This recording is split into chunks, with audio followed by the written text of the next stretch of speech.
كتير وحشك الحوار. اتفضل. ازي كده بالقناه كابتن جمال، ازي حضرتك؟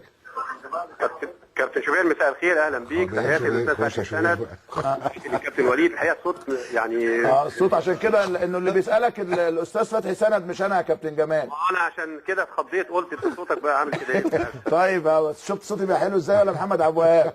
فالاستاذ فتحي بقى ايه هيدير معاك الحوار. اتفضل اتفضل يا استاذ فتحي، اتفضل. كابتن جمال يا عظيم، ربنا يخليك يا استاذ فتحي.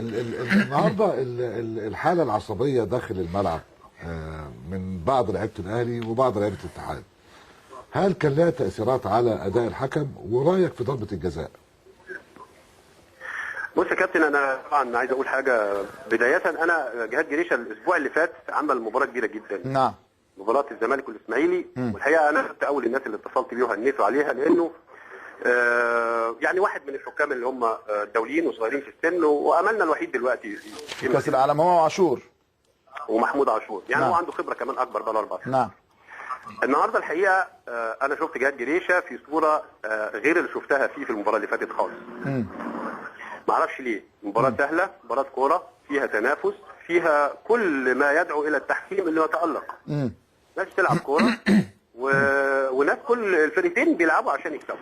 انا عايز اقول لك بس نقط معينه. يا ريت.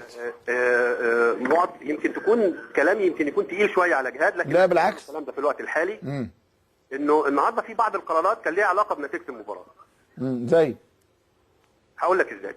هتكلم عن بدايه الشوط الثاني او بدايات الشوط الثاني. كان هناك اكثر من لعبه لصالح الاتحاد السكندري تستحق احتساب ركله حره مباشره، تستحق انذار احد لاعبي النادي الاهلي، ولم يحدث مره او اثنين.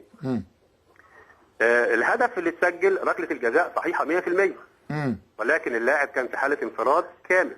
اذا احتسبت ركله الجزاء يجب طرد اللاعب، لان دي فرصه محققه تسجيل هدف. نعم.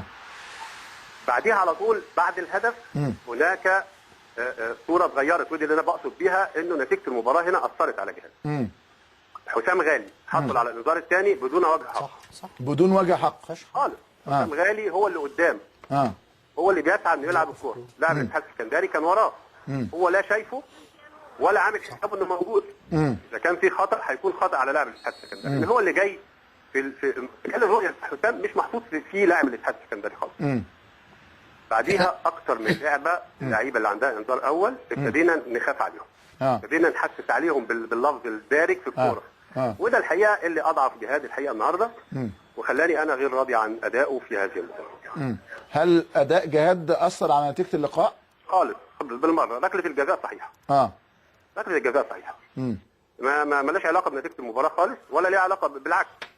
كان من الممكن ان القرار الصحيح باحتساب ركله الجزاء والطرد كان ممكن يزيد من نتيجه المباراه. طبعا احترامي الشديد والكبير لنادي الاتحاد السكندري اللي كافح، وانا مش بتكلم في امور فنيه تتعلق بالمباراه، بتكلم في امور تتعلق ب التحكيم. اداء الحكم. اداء الحكم يعني النهارده ما ينفعش انا كحكم دولي احتسب خطا واللعيبه بتعترض بشكل استفزازي وانا اديهم ظهري. لا، ده معناه ان انا مش عايز احط نفسي في مواجهه مع اللاعبين عشان ما استخدمش الكروت بتاعتي. طب رايك كابتن جمال من شخصيه الحكم؟ كابتن سيد عبد الحفيظ اشتكى من كثره تعطيل اللعب وقال دي مش كره قدم، وانا قلت انه يعني الكابتن سيد يمكن متعصب شويه، الهدف تاخر كثيرا وبالتالي كان هناك نوع من انواع الشد العصبي. هل ترى ان كابتن سيد عبد الحفيظ كان معاه الحق؟ هو معاه الحق. معاه حق. بس مش جهاد جريشه لوحده هو المسؤول. ليه؟ لانه شفنا حارس المرمى الاتحاد السكندري اكثر من مره الحقيقه اصيب. احنا مش دكاتره وما نقدرش نفتي في اصاباته، ولكن دي اللي بتكتف الحكم. حارس المرمى هو الوحيد اللي الحكم هنا ما يقدرش يقول له قوم ما تتعالجش. هاني سليمان خد 7 دقائق ونص بالظبط. لازم ينزلوا الناس لازم. لكن انا اعمل ايه بقى؟ اضيف الوقت بدل الضايع. يعني ما ينفعش انا بعد كل الايقافات دي ادي 6 دقائق بس في الشوط بعد نهايه الشوط الثاني. الحاجه الثانيه انا كمان كحكم لازم استخدم شخصيتي. انا يمكن كابتن شوبير اخر مداخله كنت بتكلم معاك عن موضوع حسن الاداره. بتكلم معاك عن موضوع استخدام هيبه الحكم في الملعب. مساله الطوبه ولا الازازه اللي اترمت ولا الكلام ده. نعم. الحكام اللي عندهم هيبه وعندهم قوه شخصيه يستخدموها في الامور اللي زي كده. النهارده برضو الهيبه وقوه الشخصيه كان ممكن استخدمها مع اللاعبين اللي بيحاولوا يضيعوا الوقت. مش لازم يضطروني ان انا في النهايه استخدم الكروت. انا ممكن بشخصيتي بهيبتي كحكم بقوه شخصيتي اقدر اقوم اللاعب، اقدر احذره، اقدر اخوفه لكن انا طول ما انا ما استخدمتش ده، اللاعب مره واثنين وثلاثه واربعه هيقع وهيضيع وقت.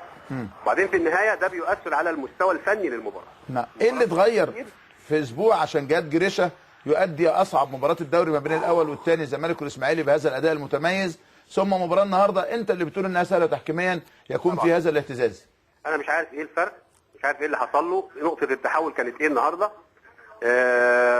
للاسف الشديد انا كشبير انا فعلا انا مش يعني انا مش سعيد، انا حزين على اني اذا كان هناك مستوى عالي بيقدم في الاسبوع اللي فات في مباراه الزمالك والاسماعيلي وامل من جديد ينفتح لينا ان احنا هنشوف تحكيم جيد او جيد جدا في مصر.